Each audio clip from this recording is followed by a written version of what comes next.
Hello and welcome to scrapbookingstation.com. In this video we're taking some designs, card designs and scrapbook page designs. I'm going to give them a makeover in white. So I've got white papers, white cardstocks, lace, multimedia items, of course ribbons and twines. So I'm going to put the camera over my shoulder. Get started. Okay, these are all different whites in my inventory, and I'm just going to really quickly run through this. Of course, Whisper white cardstock. I've got the corrugated cardstock, white shimmery cardstock. And I've just got plain white computer cardstock, plain white computer paper. I've got the natural white cardstock. Then I've got vellum, and I've got a pattern vellum here. From there, this is actually a white velvet. I've got photo paper. And then let's bring some of these into the middle. Of course, I've got my toilet paper embossed paper. I've got lace. And actually, I pulled out some lace from my sewing as well. So I've got that white lace. I've got my cording. Of course, I've got plenty of white ribbons. But this is the paper twine, so we'll use some of that. As far as embellishments, I've got these crochet accents from Stampin' Up! From a long time ago. Of course, I've got buttons, I've got eyelets, brads, larger brads, and these little candy dots. And then as far as multimedia, I've got my white embossing powder, I've got white embossing paste. Of course, I could always use my Stays On White, although I don't see a point for that. Now, I mean, that's pretty much sticking with the program as far as white. The other thing I might add, which is a little bit of a stretch, but not too much, are pearls. So, because I consider that a white. And then if I'm really in trouble, maybe some crystal effects and clear embossing powder. But I don't think I have to go there. Now, of course, if you're working with this, if you want to throw in some of your iridescents, I mean, that's going to work as well. So if you've got iridescent ice, you've got dazzling diamonds, you've got some white glitter, you've got some schmooze spritz or some of this other iridescent stuff. But like I said, I'm just going with white. So let's take a look at the first design. Okay, in my first sample, I did not move all that far beyond. I just posted this a couple days ago. This is Punch Petals 2 card design. Anyway, I did it in a couple colors. I've got that one in honey mustard. I've got this one, all really cool. Most of your white cards, though, if you're using any of these papers that glimmer, you have to actually kind of move it. The other thing is you might change the order of things, because now I use photo paper for the petals that used to be patterned, and then all of a sudden these dry embossed petals became more prominent, so I wanted to layer those on top. Of course, I've got the same vellum here. I used some of my toilet paper embossed paper there and added a white button embellishment. But other than that, everything is the same. And you could put another square here on the inside as, let me turn this one over. You did there. Anyway, that is a pretty simple color to white change. And now we're going on to sample 2. Okay, for the second sample, this is the birthday easel card design. So this is the original. And actually it's pretty monotone already, so it wasn't all that hard to switch over to white. Now the easiest way to, I think, to substitute patterned papers in your design is to dry emboss them. And these are just 2 different embossing folders to create the petals. And this paper is actually just computer printout paper, and it is so white. I do spend a little more money on my computer printout, but if I were to do it again, there's enough distinction just with the embossing that I probably would have stuck with the Whisper white cardstock. But it's kind of funny to know that my computer paper is whiter than my Whisper white. Anyway, for the back panel behind here, it's the corrugated white cardstock. And then I used a piece of vellum. And I don't know if you can pick this up. I did white emboss this on the natural white as the base of this cardstock.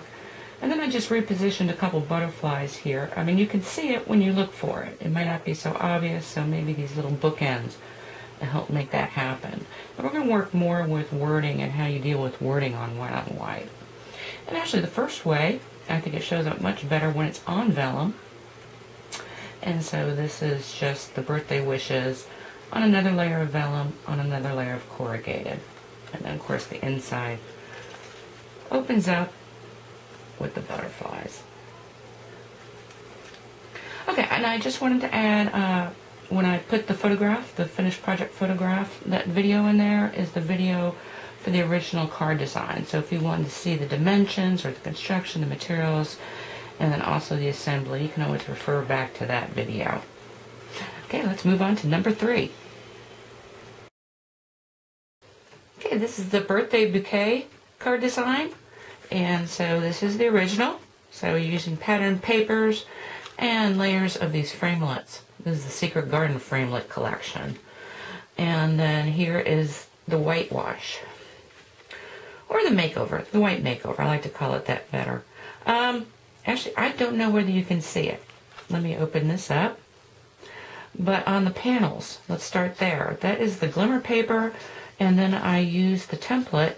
I think they call it a mask it's stamping up. It's the heart mask. And you can just barely, really subtly, see those hearts. They were stamped on with stays on onto that, and it shows up really, actually really pretty. It kind of shimmers a little bit. Now, in this, I just exaggerated the layers. This has layering, but this has, there's not actually a piece on here that is not at least a double layer, if not a triple layer. If not, I think this is 4 layers. And the only thing I changed, I think, on this design is this flower here, because this is totally embossed. Let's see if I can go this way and get some of this stuff to pick up. Anyway, since you're not spending a whole lot of time redesigning things or designing things, you can spend a little time. This is just the baker's twine, the white baker's twine, braided. And then in this stamp, I used clear embossing powder to do that. And it does show up a little bit better. So, lots of sparkle and shine, lots of layering. Let's talk about papers. So these leaves are actually the velvet kind of paper. And then these 2 flowers are done on the photographic paper. This is clear embossed. This is white embossed. This is just on the natural white. The base card's actually done in natural white as well. And then, of course, the piece of vellum that is embossed with the white embossing powder. And then just a piece of printer cardstock, a couple layers here, and then this one is white embossed. Anyway, really pretty. Okay, the last of my copycat white makeovers is doing, this is a bright embossed card design. So you've got that. It's a single stamp and lots of colors actually makes this, as well as the metallics. So we're going to do some media things. So I've got my embossing paste, and then I just punch that image in there. So you can see the leaves repeating themselves. Now this is on Whisper White cardstock as a base, and then all these panels are the natural white, and then the mats are actually the photographic paper on these 2 pieces. Now for the second one, to try and create something similar to that, all I did was stamp. You can barely see the stamping. It's actually the Whisper White ink on white cardstock. So it's barely visible, but I trimmed each of these leaves out. Actually, it's 3 leaves, and I used pieces for, so 2 full leaves and then pieces on either side, which you can't see that one tucked back there.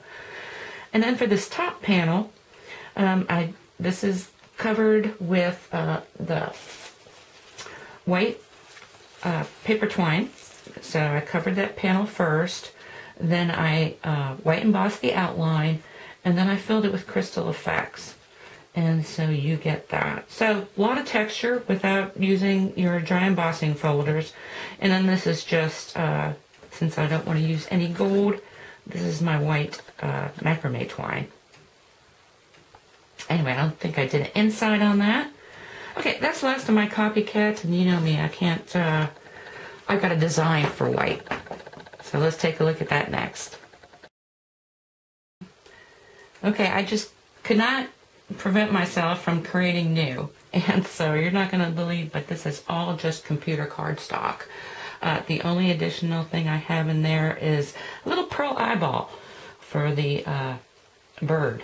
actually I'm calling it a phoenix, because by the time I'm putting the little extra feathers in there and the tail feathers, it looks more like a phoenix to me than I would think maybe it's a hummingbird. Anyway, so once again, it's just layer upon layer. Since they are dies, it was really easy to cut them out. And the background's an embossing folder. But once again, just computer cardstock. And then on the inside, I've just put another little guy sticking out here in the corner, just a shadow of what he is on the front. And then use the outie of this embossing folder. So anyway, really fun, kind of a challenge, because again, just one type of cardstock, and it was really neat. Okay, I will leave you a photo with that, with the items that I've used. The only thing is this embossing folder, since it's got the silkscreen on it, I don't keep the packaging, but it comes from hot off the press. So that's just something to know. Okay, I'm doing onto scrapbook pages now. Okay, as I move into scrapbook pages, you really can't duplicate or just do a remake. So let's talk about some themes that work well with white on white. And this is from, I think it's doing more with your scrapbooking. And it's about transformation. So as I move from this bottom left to the top right, the room gets transformed, and so do the embellishments. So let's take a look. So in my 2-page layout, actually, let's separate this out. So the 2-page is going to look something like this. Again, it's kind of a transformation. I've got quite a few more photos to stick in this, so I narrowed this band a bit. But the only really pure white on white is this section in here, because this is divided up into actually 3 8-inch sections. And this is a remodeling of my kitchen and laundry room. So of course I've got everything on this page is black and white photos. As I move into here, these I just adjusted the brightness so that they were a little bit lighter. And by the time I get into this corner, it's going to be bright. It's going to be full of color. So no real new techniques other than using a piece of lace. And again, some texture with an embossing folder. I've got arrows, kind of changing from plain white paper to vellum to the sparkly paper that's a little bit ink. So I start introducing ink. I make the photo corners a little bit more ornate as I'm going across here, and even like in these scallops. Here I've got a plain scallop, and by the time I'm over here, it's going to be like this. So any sort of transformation is kind of neat to start off in white and black and white. And let's move here. Of course, an obvious theme. Let me see, make sure I'm in the middle. Is something to do with snow or with skiing, maybe a ski vacation. And again, this is one of those pages where you really need to have the light kind of hit it differently. So once again, just different lace pieces, of course the snowflake die cuts, a real nice panel here. And the only other interesting thing is you don't always have to layer on top. Remember, you can create a panel and then build underneath it. And so I've got this whole strip, I think it's about 4 inches wide, but then I did the die cuts into the panel. Then of course behind this I've got a photo paper of a smaller die cut, and then finally my journaling. Now these photos, most of your snow or skiing photos are going to have mostly white anyway, so I didn't bother making them black and white. They kind of work. Plus of course I had to have my journaling. So skiing, snow, always good. Now, so this was really forced, but it's got a lot of embellishment, and this is kind of similar to the birthday bouquet. So I got different textures, different pieces of paper. I've woven this, and all my photos in this page are black and white. Now in order to see the title, I put a piece of vellum behind here, and these are the natural white letters. And then of course just photo cornered all that. Now when making this, I'm always considering, because most of your pages are going to be 2-page layouts. And actually let me bring this back for a bit. Because during a snow day, of course, this companion page is probably going to have to do with cooking and staying indoors. And so what I'm probably going to do is mirror the structure on the other side, but go ahead and do it in color, and maybe instead of snowflakes, use some sort of circle framelit. So that's how that's going to work out. Now this, I was working in the yard, and this particular thing was my plant hangers, and then I continued working in the yard, and so I made, let's say, some of these embellishments. It probably won't be a white on white, and I did this paper weave using the paper twine cording. So save that. So that's another idea. And then my last one is a finish, but very traditional. So if you've got a newborn baby or wedding pictures, I'm calling it a quilt design. So like I said, really simple. So I've got blocks that are just textured, and then in here would go your photos. So wedding, new baby, and since I don't have any of that going on right now, I didn't fill any of this in. And actually, these ribbons are left up until I can fill these other patches. Anyway, I hope you took something with you that you would like to try. It's a lot of fun. It kind of stretches out your imagination a little bit, because what you're not thinking about in design, you kind of lose the element of color, and so it makes you want to use some different techniques and maybe some different materials that you don't typically use. Anyway, thank you for watching.